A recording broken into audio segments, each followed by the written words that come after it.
Ai, meu Deus, eu preciso dar pra minha prova. Quais eram os conteúdos mesmo? Era, verdade, o contexto do modernismo. Aí eu entendi um pouquinho mais sobre... Verdade, eu precisava ver um pouquinho sobre a vida também do Carlos Drummond, entender um pouquinho o estilo dele. E tinha um foco, qual era mesmo? Eu tinha que... ver a análise daquele poema Sete Faces, isso. Agora, como que eu vou fazer isso pra estudar tudo isso? Verdade! Eu tenho uma playlist incrível no YouTube, Os Heterônimos do Saber. Verdade! Lá tem vídeos completos sobre tudo que eu preciso dar pra minha prova. Verdade, vai me ajudar muito. E achei aqui essa playlist maravilhosa. Aqui tem um vídeo falando só sobre o Carlos Drummond de Andrade, tem um falando só sobre o modernismo no Brasil e um pouquinho sobre o poema das Sete Faces. Essa playlist aqui é maravilhosa. Vou começar pelo modernismo no Brasil. Olá pessoal, sejam bem-vindos de volta à nossa série Leituras da FUVEST. Eu sou a Jaqueline, instrutora do time Heterônimos do Saber, e hoje eu vou conversar um pouquinho com vocês sobre o modernismo no Brasil. O modernismo vai ser marcado ali o seu início com a Semana de Arte Moderna de 1922, que vai acontecer lá no Teatro Municipal de São Paulo. É importante a gente falar que essa semana reunia vários autores, artistas, tanto brasileiros quanto estrangeiros, para propagarem uma nova forma de ver a arte, uma nova forma de fazer arte. Essa exposição ocorre ali em São Paulo, que já estava passando por uma transição do rural para o urbano. Então já tinha meio que essa modernização técnica de São Paulo, de passar do cultivo de café para as indústrias aos pequenos pouquinhos. Para a gente falar sobre modernismo, é importante a gente analisar um pouco da palavra. Modernismo vem da palavra moderno, que remete para a gente ali algo que é novo, algo que está em alta, que está na moda, que é uma novidade, de fato. E é exatamente isso que os artistas modernistas queriam trazer nas obras deles. Porque o Brasil, até um pouquinho antes dessa época, ainda tinha um modo de produção artística no modelo parnasiano. Para refrescar um pouquinho a memória de vocês, o parnasianismo ele era um movimento literário que tinha como uma característica muito forte as métricas totalmente certinhas, a perfeição dos versos e um foco muito grande na estética, na formalidade. Ou seja, era uma arte muito idealizada que era fora do alcance da população ali. Não tratava de nenhum momento das emoções humanas, das sensações humanas, apenas dessa formalidade. Tendo esse contexto histórico da arte, ali em 1922, a independência do Brasil vai completar o seu centenário, o que leva muitos artistas a começarem a pensar em qual vai ser o futuro da arte brasileira. Aí eles se juntam nessa exposição de arte para mostrar para o Brasil, de fato, qual que era o futuro da arte. Mas acabou que essa exposição não foi sendo muito bem aceita pelo público. Mas marcou ali um novo início, um novo movimento literário, modernismo, que estava surgindo naquele momento. O modernismo é dividido em 3 fases, porém nós vamos falar apenas de 2 nesse vídeo. A primeira fase ela é denominada pelos historiadores de como fase heróica, porque ela vai desconstruir todo esse padrão tradicional que já tinha ali no Brasil de fazer arte e vai começar a reconstruir, a ter uma renovação artística a partir dos moldes que a Europa estava fornecendo com as vanguardas europeias. Então ali eles vão muito desconstruir isso e começar a montar essa nova estética para construir uma identidade nacional para o Brasil e realmente refletir o povo brasileiro e colocá-lo no centro de toda essa arte. Muitos artistas se destacam por isso, como por exemplo o Mário de Andrade, o Oswald de Andrade e o Manuel Bandeira. E nisso a gente pode notar a importância que tem ali das características da valorização do folclore, da cultura popular e trazer essa linguagem mais acessível para a população e a consumir essas obras. Já na segunda fase, que se inicia ali de 1930 e vai mais ou menos a 1945, ela vai ter um amadurecimento, por assim dizer, do modernismo. Então a gente vai ter uma pequena diferença entre aquela primeira fase que era um pouco mais destrutiva, que estava ali para acabar com aqueles padrões, desconstruir todo o tradicional que já havia sendo construído há muito tempo no Brasil, mas vai passar a olhar o Brasil, analisar o país e verificar quais são as questões que abrangem aquela sociedade. Por isso que nessa fase modernista, os autores as obras vão adquirir um caráter mais crítico, mais sociólogo. Eles vão começar a pensar nas questões sociais que abrangem o Brasil, seja a escravidão, a exploração das classes trabalhadoras, o coronelismo e até mesmo o desconcerto do mundo, como é um termo que muitos utilizam, que é a descrença geral de todo aquele período. Pode analisar, o século XX estava ocorrendo muitas mudanças em períodos muito curtos, várias mudanças catastróficas aconteciam. E por causa disso as pessoas estavam ficando desacreditadas, elas estavam já sem fé no mundo, sem fé que as coisas realmente fossem melhorar, porque cada vez mais aparecia uma coisa atrás da outra que abalava o espírito das pessoas. Então essas obras vão se concentrar muito no lugar que o ser humano ocupa no mundo. Especificamente aqui no modernismo brasileiro, vão tratar muito da posição do cidadão brasileiro no país em que ele vive. E por isso a gente também vai ter uma intensificação do regionalismo e vai dar destaque a esses romances regionalistas de fato. Os principais autores que se destacam nesse período, tanto na prosa quanto na poesia, temos entre eles, na poesia, o Carlos Drummond de Andrade, a Cecília Meirelles e o Vinícius de Moraes. E já na prosa a gente tem o Graciliano Ramos, o Jorge Amado e a Rachel de Queiroz. Agora que a gente já viu um pouco sobre o modernismo, a gente consegue entender algumas obras que ocorreram nesse período. Como os autores citados, a gente tem Carlos Drummond de Andrade ali com alguma poesia. A gente tem ali o Mário de Andrade na primeira fase, o Oswald de Andrade, o Manuel Bandeira, vários autores que trabalham fortemente com a temática do modernismo, com as características ali presentes. E com isso eu espero que você tenha aprendido um pouquinho mais sobre esse movimento que marcou, de fato, um novo início da arte brasileira. É isso, obrigado por assistir o vídeo e não deixe de conferir os nossos próximos vídeos nessa playlist. Tchau! Que vídeo incrível! Agora sim eu entendi o que estava acontecendo naquela época. Caraca! Agora eu acho que eu posso entender um pouquinho mais sobre o Carlos Drummond de Andrade. Então vamos ver esse vídeo também. Fala galera, tudo bem com vocês? Eu sou Cindy Camille, faço parte aqui da equipe dos Heterônimos do Saber. E hoje eu vou falar um pouquinho aqui sobre o Carlos Drummond de Andrade, né? Algumas das suas características literárias. Vou abordar sobre bibliografia ali, falar dele bem brevemente, né? Um pouquinho da sua história e etc. O intuito desse vídeo é ser algo bem objetivo, bem direto, né? E caso você queira ter uma maior profundidade no assunto, no geral, né? A gente tem uma playlist aqui incrível, no qual esse assunto ele é dissolvido, né, em partes. Então você vai poder assistir alguns vídeos sobre o contexto histórico mais específico, né, e etc. Esse vídeo é um pouco focado, obviamente, mais no Carlos Drummond de Andrade. Vai ter um pouquinho sobre análise, né, de algumas obras. Então, assim, os vídeos estão simplesmente incríveis, com professores maravilhosos. Então aproveitem, deem uma olhada aí na playlist, que tá simplesmente incrível. Basicamente, Carlos Drummond de Andrade nasceu em 1902, no interior ali de Minas Gerais, né? Seus pais, eles eram proprietários de terras, então ele teve ali acesso de maneira geral aos estudos, né? Ele, com 20 anos, ele passou a publicar as crônicas, né, no Diário de Minas, que tinha ali naquela época. E em 1925 ele fundou uma revista, no qual era um dos veículos, né? A revista era um dos veículos, querendo ou não, do modernismo em Minas Gerais, né? Então agora eu vou falar um pouquinho aqui para ver se dá uma retomada para vocês de algo que vocês já tenham estudado, ou caso não tenham estudado, vou estar falando aí para vocês, para estar dando uma explicadinha e uma introduzida pra gente começar a falar sobre as características literárias. Bora lá, né? A seguinte frase é, né?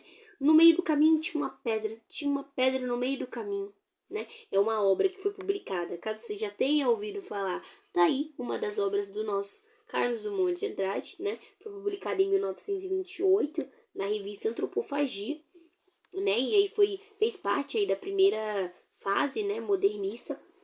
Ela apresenta 10 versos com 7 repetições de tinha uma pedra e 6 de no meio do caminho. Então, assim, são muitas repetições. Porém, a intenção do Carlos Drummond de Andrade é trazer uma linguagem simples, né? E trazer essa ausência também da simetria, de um padrão simétrico, né? O que provocava muito os críticos daquela época, né? Então, assim, ele trabalhava muito com esses versos livres, né?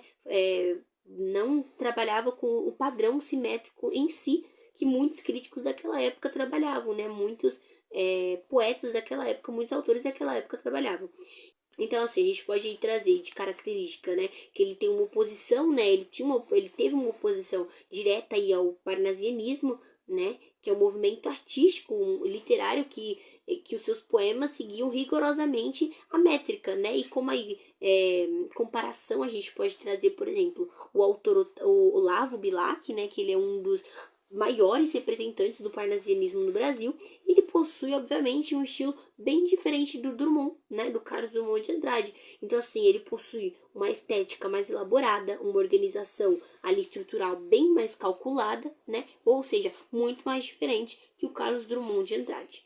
Então, trazendo aí essa oposiçãozinha de fato. Então, bora, galera, falar um pouquinho sobre as tendências, né, estilísticas também, do Carlos Drummond de Andrade. É importante refrisar, né, ressaltar que, embora no meio do caminho tenha sido publicado em 1928, o primeiro livro poético do Carlos Drummond de Andrade foi alguma poesia, né, que foi publicado em 1930. Então, assim, contudo, né, o Drummond ele é associado à segunda geração modernista, né? Então ele tá aí ao lado da Cecília Meirelles, Jorge de Lima, Murilo Mendes, aí tem vários outros também. E o início das suas produções ele é marcado pelos versos livres, né? Pelos versos livres e pela coloquialidade, né? Da linguagem. Então, o Carlos Drummond de Andrade, ele pode ser dividido, né? A sua produção literária pode ser dividida em 3 fins didáticos e eu vou estar explicando cada um deles especificamente, né? Dividido nessas 3 fases. Essa primeira fase é focado no eu maior que o mundo, né? Então é algo bem individualista mesmo. A gente tem como publicação aí características, tem alguma poesia de 1930, tem o Brejo das Almas de 1934, e aí a gente tem como característica, né, essa questão, como eu disse, mais individualista, e aí ela traz como característica aí essa relação do indivíduo com o mundo, no qual o foco é mais no eu poético, né?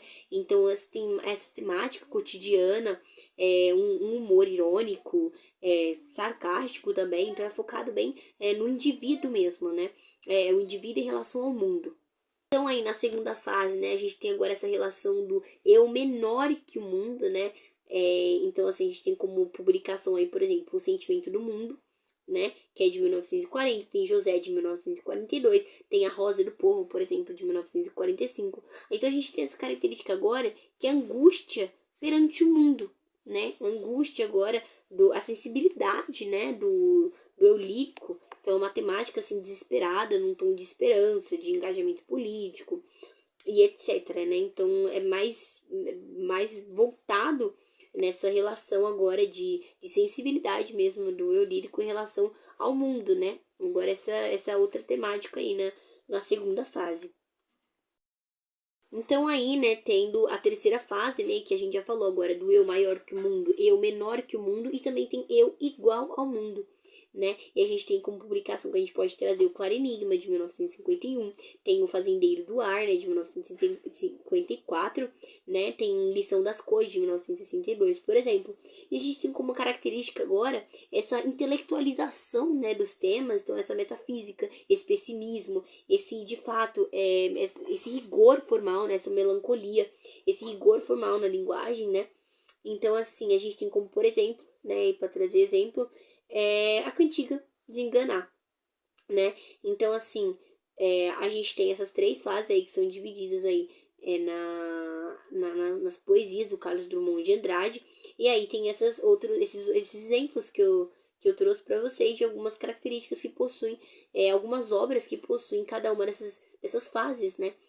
Então, é basicamente isso, galera. Eu queria trazer aqui algo bem geral mesmo, algo bem específico, algo bem algo didático, objetivo, e eu espero que vocês tenham entendido. Tem vários vídeos super bacanas, super legais, caso vocês queiram entender um pouquinho mais sobre essa análise na prática, né, dos poemas. A gente tem vídeos também falando um pouquinho sobre análise, então aproveitem que essa playlist tá maravilhosa, tá incrível, tem vídeos perfeitos aí com professores excelentes, então assim, aproveitem muito, engajem bastante, né, e boa prova, bons estudos para vocês. É isso, galera. Ah, tá, agora eu entendi, cara, que vídeo incrível! Agora que eu entendi um pouquinho sobre como estava aquela época, eu consegui entender um pouquinho mais também sobre o Carlos Drummond de Andrade. Agora tudo fez sentido. Só preciso agora ver na prática uma boa análise, né? E para isso, eu vou ver a análise também dessa playlist incrível e sobre o poema em específico Sete Faces. Olá, pessoas. Meu nome é Pedrosa, da equipe Heterônimos do Saber. Hoje eu vou falar um pouco sobre o poema das Sete Faces, publicado no livro Alguma Poesia, do Carlos Drummond de Andrade, o poema que inclusive introduz o livro. Ele a obra foi dedicada ao Mário de Andrade, um dos maiores amigos, colegas de Drummond e um de seus maiores influenciadores. O Mário de Andrade vai ser muito importante, vai influenciar muito o estilo de Drummond, bem como as vanguardas europeias que estavam em alta no momento e que vão trazer uma certa liberdade de tema, uma certa liberdade de expressão. Essa libertinagem, inclusive, você pode encontrar em muitos outros textos de outros poetas modernos, como o Mário de Andrade. No seu texto Poética, ele vai falar a respeito dessa liberdade de expressão, inclusive fazendo um jogo de palavras e utilizando vários outros períodos literários.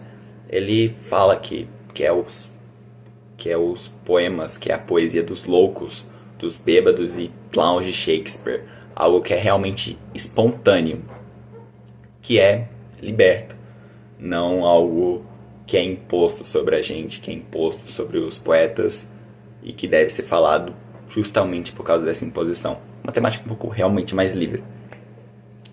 E essa liberdade que o período moderno vai proporcionar vai permitir uma grande transição dos poetas a respeito das mais diferentes escolas literárias. Eles vão poder usar muitos recursos que já foram utilizados anteriormente, inclusive se utilizarem de novos apetrechos, como, por exemplo, uma ausência de métrica, rimas, versos brancos que anteriormente já tinham sido introduzidos, mas eram muito pouco usados, havia uma certa desvalorização, uma liberdade de tema também, as questões sociais, que já eram um pouco abordadas no realismo, vão voltar com um peso maior, questões políticas, econômicas, tudo vai estar junto nesse interim do que é ser moderno.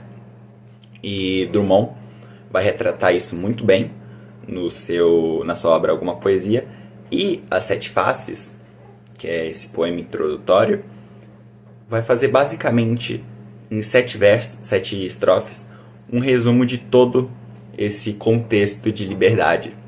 É basicamente uma luta, uma angústia subjetiva de um herói que não é como os heróis antigos, os heróis românticos, burgueses ou os aristocratas opressores e ricos. Não, é um herói simples que tem que lidar com o dia a dia, a falta de sua inclusão no meio social e com uma ansiedade crescente a respeito de si e sobre o mundo. Sem mais delongas, bora para análise. Quando nasci, um anjo torto desses que vivem na sombra disse: vai, Carlos, ser gaúcho na vida.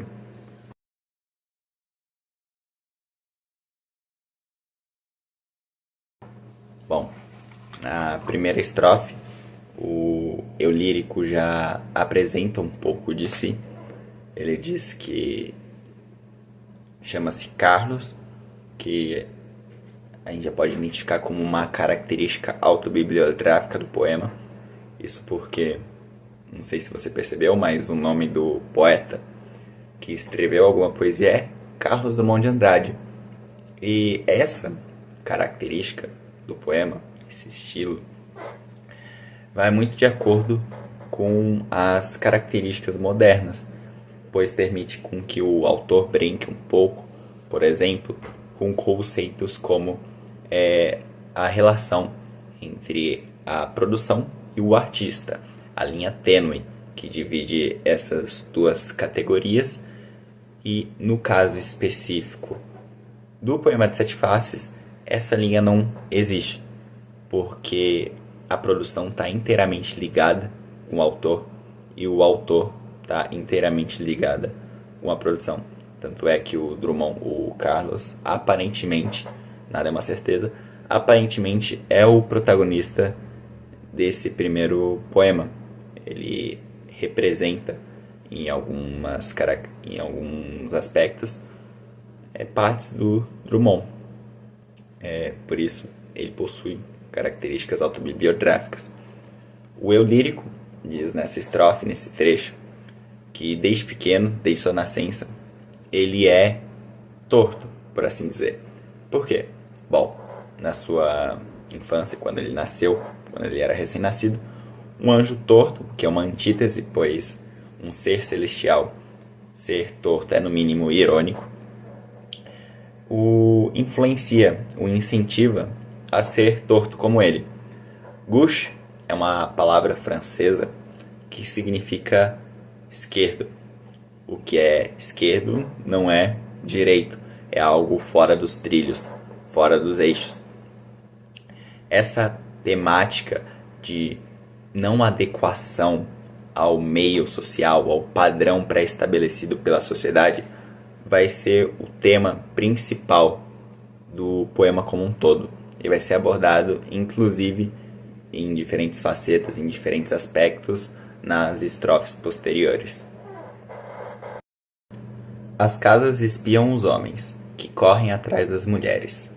A tarde talvez fosse azul, não houvesse tantos desejos. A segunda estrofe já começa com uma figura de linguagem bem interessante, que é a prosopopeia, também conhecida como personificação. É basicamente a atribuição de uma característica humana a algum animal ou ser material não vivo.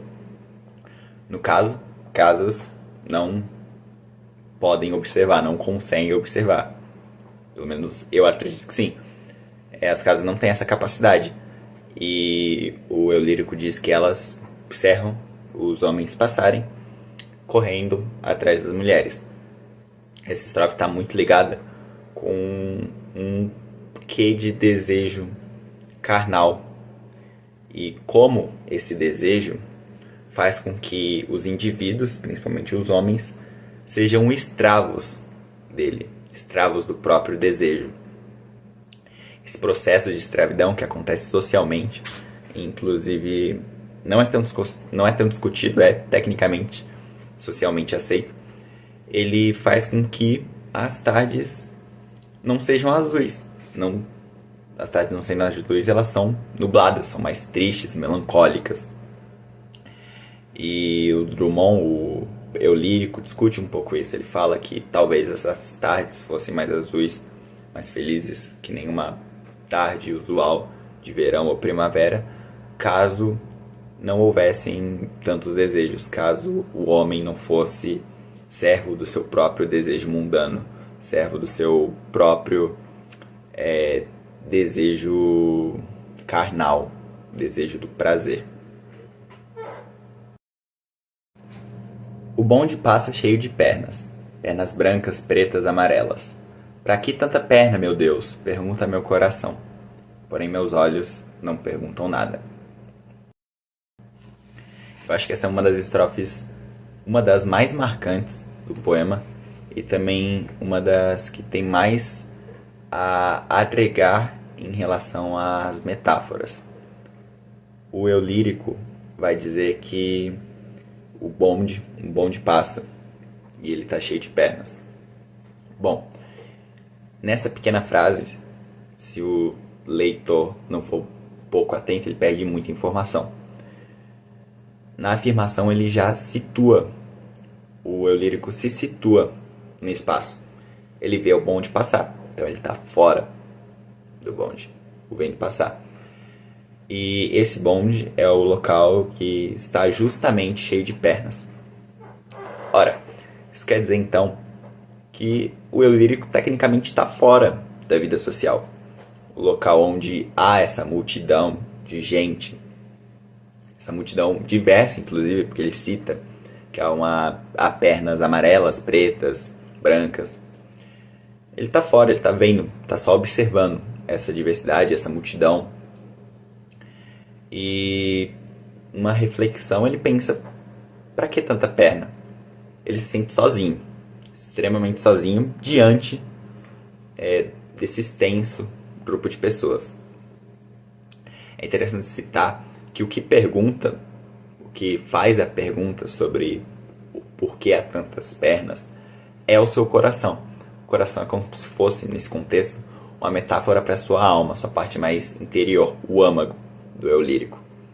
Enquanto os seus olhos, os olhos do eu poético, não dizem absolutamente nada. Eles se mostram impassíveis. Então, diante dessa ânsia, desse sofrimento, o eu lírico sofrendo por dentro, passando por um mártir, se sentindo extremamente desconfortável, e por fora ele simplesmente não demonstra absolutamente nada. Ele se mostra extremamente impassível. Os olhos, que são as janelas da alma, como comumente é dito, se demonstram impassivos diante da situação, diante da angústia sofrida pelo coração, que é uma metáfora para a alma em si. Então tem essa dualidade entre o que é visível, que de certa forma pode ser considerado palpável, e o que está interiorizado. Um é muito diferente do outro, principalmente nesse trecho do Drummond. Atrás do bigode é sério, simples e forte, quase não conversa. Tem poucos, raros amigos, o homem atrás dos óculos e do bigode. Essa estrofe volta a reafirmar, por exemplo, a característica abordada anteriormente a respeito do que é autobibliográfico que esse texto possui. Os óculos são extremamente característicos do Drummond, sempre em seu semblante. O bigode, embora as fotos mais recentes não demonstrem essa pequena barbicha, ele, de acordo com alguns artigos e sites, realmente possuía um certo bigode, um pouquinho fino. Então há meio que uma relação, como já foi dito anteriormente, entre o Carlos poeta e o Carlos eu lírico, e essa relação é tanto física como um pouquinho psicológica. E esses versos vão tratar tanto da relação física como da relação psicológica. Ele vai falar, por exemplo, que é sério, simples e forte, que é taciturno. Óbvio que por ser coisas que o próprio personagem, o eu lírico, está falando, é de se desconfiar. Mas até agora está bem condizente com o que o resto, com o que os trechos anteriores do poema abordaram. Que ele é uma pessoa muito reflexiva, que sente angústia em relação ao meio social e etc. Então, essa parte fala um pouco mais sobre essa sua característica socioemocional, reafirmando a autobibliografia por meio da poesia. Por que me abandonaste? Se sabias que eu não era Deus, se sabias que eu era fraco. Essa estrofe é muito importante para entender todo o contexto e a situação do eu lírico, tanto no poema quanto em relação à época em que o poema se passa. Bom, primeiramente, há uma intertextualidade bíblica bastante óbvia, por sinal. Essas são as palavras proferidas por Cristo ao ser crucificado. Ele pergunta, por que me abandonaste?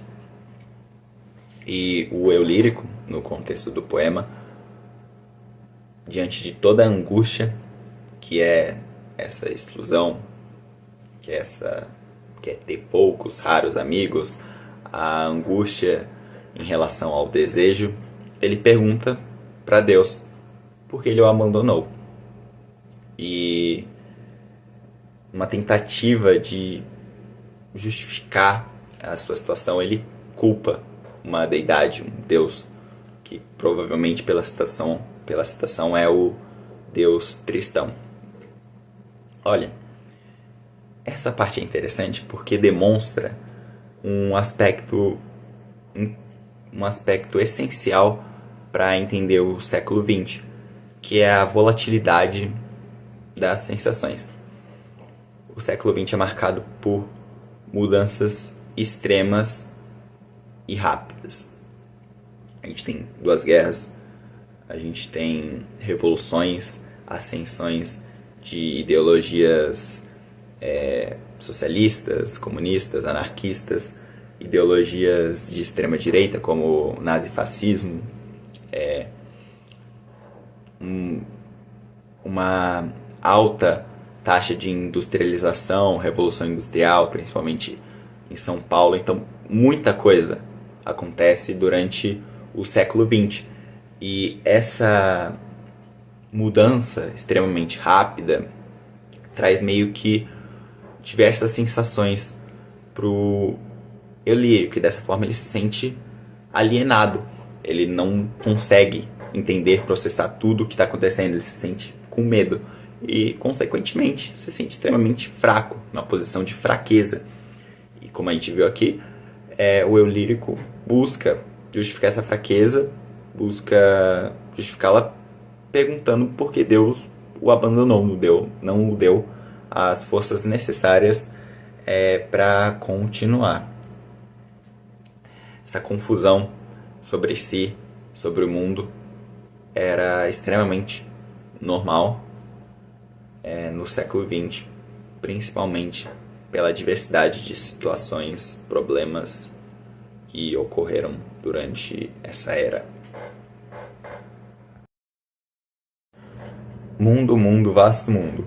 Se eu me chamasse Raimundo, seria uma rima, não seria uma solução. Mundo, mundo, vasto mundo, mas vasto é meu coração. Bom, nesse verso, o sujeito poético aborda sobre a independência entre rimas, a poesia e soluções, resoluções para os mais diferenciados problemas. Isso, nesse contexto, é um pouco irônico, porque é justamente uma das estrofes com mais melopeia. Ela possui rima. Até o que a gente viu agora, poucos eram os versos que rimavam uns com os outros. Além disso, ela possui uma métrica exata nos 2 primeiros e últimos versos, ocorrendo uma quebra no centro, que é justamente o trecho em que é falado que seria uma rima e não uma solução.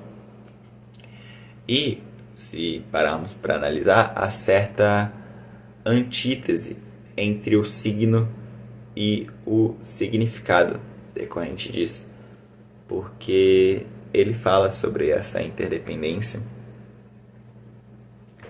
e o texto faz o contrário. Ele não anula a necessidade da rima, a necessidade dessa poesia, dessa melopeia. Pelo contrário, ele utiliza. Então, por um lado, o texto está falando, ok, a rima não causa uma solução. E de outro, ele está usando mesmo assim, porque o que importa de fato é fazer a arte, é o fazer poético, independente da sua estrutura, por exemplo. Eu não devia te dizer, mas essa lua, mas esse conhaque, botam a gente comovido como o diabo. Uma das frases, uma das estrofes mais irônicas e legais do poema, que quebra toda uma expectativa criada pelo autor durante o decorrer do texto?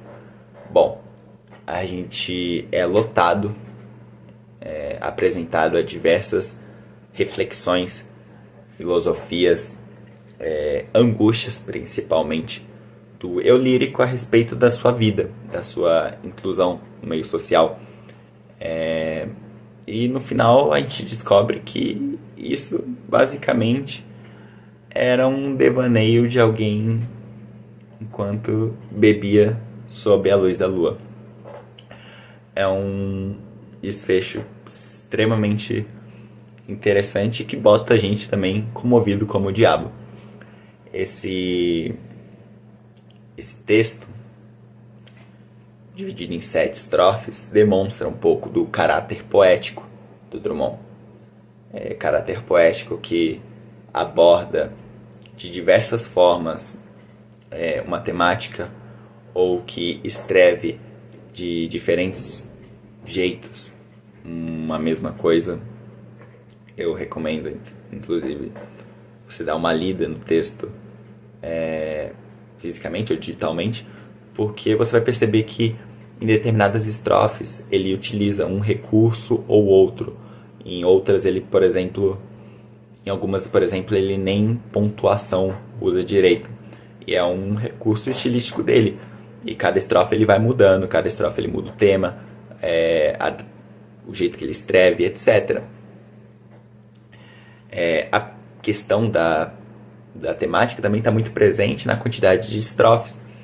O mundo foi criado, segundo a teologia cristã e judaico-cristã, em 7 dias. Em Gênesis é dito que o mundo foi criado em 7 dias e no sétimo Deus descansou. Curiosamente, o poema é dividido em 7 estrofes, 7 trechos, todos os trechos abordando os diferentes estilos do autor. Em 7 dias Deus criou o mundo, em 7 estrofes Drummond criou o seu estilo, e além disso, na última estrofe, no último dia Deus descansou, na última estrofe Drummond se mostrou, o eu lírico se mostrou relativamente acordado diante do seu devaneio a respeito da própria vida. Essa foi a análise do poema das 7 faces, do Drummond. Espero que vocês tenham gostado. Deem um like para fortalecer. Acompanhem os outros vídeos da equipe Heterônimos do Saber. E vejo vocês em outra videoaula. Até mais. Caraca, esse vídeo é muito bom mesmo. Foi muito bom assistir essa playlist. Agora sim, acho que eu vou arrasar na minha prova. Consegui entender muito, na verdade, sobre o poema 7 faces. Entendi sobre o modernismo no Brasil e também sobre quem foi o Carlos Drummond. Agora sim, vou arrasar naquela minha prova. Foi incrível ter estudado por essa playlist.